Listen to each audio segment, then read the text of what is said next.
एक समय की बात है। एक परित्यक्त हवेली की मंद रोशनी में परछाइयां खस्ताहाल दीवारों पर भयावह रूप से नाच रही थीं। दोस्तों के एक समूह ने, जो साहसी तो थे लेकिन उन्हें डर का एहसास नहीं था, रात वहीं बिताने का फैसला किया था।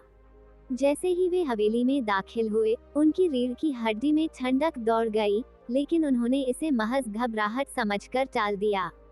वे हंसे और मजाक किया, इस बात से अनजान कि अंदर कौन सी दुष्ट शक्ति छिपी हुई थी। जैसे जैसे रात गहराती गई, अजीबोगरीब चीजें होने लगी।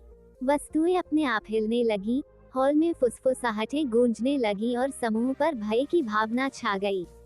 एक एक करके वे गायब होने लगे, बिना किसी निशान के पतली हवा में गायब हो गए, पीछे केवल एक पूर्वाभास की भावना छोड़ गए। भागने के लिए बेताब, बाकी दोस्त बाहर निकलने का रास्ता तलाश रहे थे, लेकिन हवेली मूर्ति घुमाती लग रही थी, जो उन्हें अपनी अंधेरी गहराई में ले जा रही थी। अंत में वे एक छिपे हुए कमरे में जा पहुंचे, जो प्राचीन कलाकृतियों और निषिद्ध ज्ञान से भरा था।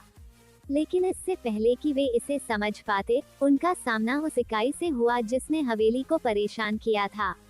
एक शुद्ध अंधकार का प्राणी, जिसकी आंखें द्वेष से चमक रही थीं।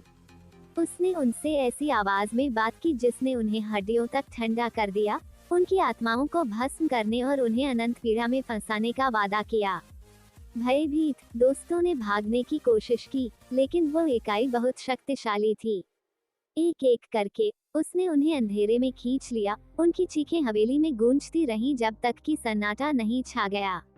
अंत में उनमें से केवल एक ही बचा, अंधेरे में दुबका हुआ, ये जानते हुए कि वे हवेली की दीवारों के भीतर छिपे हुए आतंक से कभी नहीं बच पाएंगे।